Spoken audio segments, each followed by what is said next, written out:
যুদ্ধ শুরু হবার আগে বললেন, হে কেশব, আমি যাদের সাথে যুদ্ধ করতে যাচ্ছি তারা তো আমার পূজ্য পিতামহ, আমার আদরণীয় গুরুজন আর আমার নিজের ভাই বন্ধু। আমার ভেতরে এত হিম্মত, এত সাহস নেই যে আমি তাদের ওপর বাণ চালাতে পারি। আমি তাদের সাথে যুদ্ধ করতে পারি।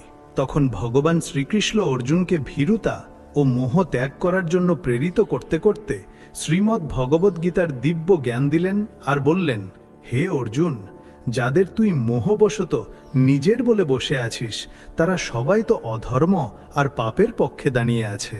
আর তুই যদি একজন ক্ষত্রিয় হয়ে এই পাপীদের সাথে, এই অধর্মীদের সাথে যুদ্ধ না করিস, নিজের কর্তব্যের পালন না করিস, তাহলে সমাজে আরো বেশি পাপ আর অন্যায় বেড়ে যাবে।